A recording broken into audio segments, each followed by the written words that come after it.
이번 친절한 뉴스는 관절염 유전자 치료제 인보사 파문 소식입니다. 인보사, 코오롱 생명과학의 무릎 골관절염을 치료하는 주사액입니다. 지난 2004년 코오롱 생명과학의 미국 자회사인 코오롱 티슈진이 개발을 했고 지난 2017년 코오롱 생명과학이 식약처로부터 국내 첫 유전자 치료제로 허가를 받았습니다. 그런데 허가를 받을 당시와 달리 주 성분 세포가 뒤바뀐 것으로 확인이 돼서 지난달에 돌연 판매가 중지됐는데요. 연골 세포 성분이 들어갔어야 했는데 신장 세포 성분이 들어가 있었던 겁니다. 그렇다면 이렇게 성분이 바뀐 상태로 투약이 됐다면 환자들은 당연히 문제를 제기할 수밖에 없습니다.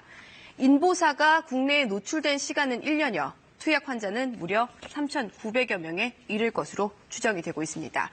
특히 수술이 없이 시술 시간도 짧아서 환자들에게 급속히 입소문을 탔습니다. 자, 그럼 왜 이렇게 된 걸까요? 하나하나 짚어보겠습니다.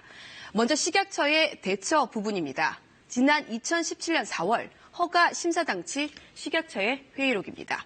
인보사가 기존 치료와 비교해서 개선됐다고 보기가 어렵고 또 안전성을 담보할 수 없다라고 지적을 합니다.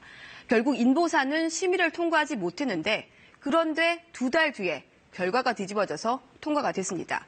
그런데 공교롭게도 그 사이에 담당위원 7명 중에서 3명이나 교체가 됐습니다. 이런 경우가 흔하지 않아서 의혹이 일고 있습니다. 그 의견 들어보겠습니다. 위원들을 그대로 유지하고 거기에 뭐 추가로 누구를 더 추가하든지 아니면 소명 자료라든가 추가 자료를 가지고 논의하는 게 상례입니다. 네, 식약처의 사후 대처도 논란입니다. 식약처는 주 성분 세포에 문제가 있다는 코오롱의 잦은 신고를 받고도 일주일이 지나서야 유통과 판매 중지 조치를 내렸습니다. 그 사이에 27명 더 투약을 받았습니다. 그렇다면 코오롱 생명과학 측의 문제도 함께 따져보겠습니다. 일단 코오롱 생명과학 측은 미국에서 최초 개발된 이후 15년 동안 세포가 뒤바뀐 걸 몰랐다고 일단 인정은 하고 있습니다. 그런데 왜 몰랐는지 속 시원히 해명을 하지 못하고 있습니다. 그러면서 이걸 올 3월에야 알았다고 밝혔지만 사전에 알고도 국내 허가를 시도한 정황이 있어서 논란입니다. 자회사인 코오롱 티슈진은 지난 3일 공시에서 국내 유통 넉 달 전인 2017년 3월 뒤바뀐 사실을 알고 코오롱 생명과학 측에 통지했다 이렇게 밝힌 겁니다. 올 3월에 알았다는 코오롱 생명과학 측의 해명과는 전혀 다릅니다.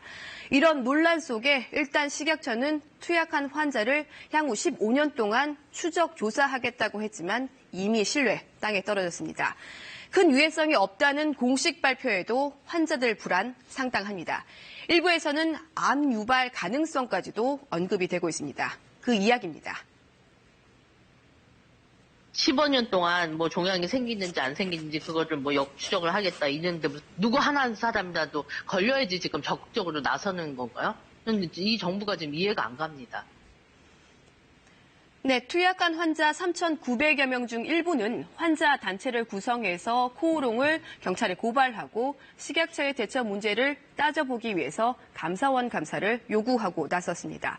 개발사인 코오롱 티슈진은 오는 20일쯤 식약처의 미국 실사를 통해서 의혹이 풀릴 수 있도록 하겠다 이렇게 밝혔습니다. 코오롱 생명과학은 인보사는 임상시험에도 안전성이 검증이 됐다면서 문제가 없다는 입장입니다. 친절한 뉴스였습니다.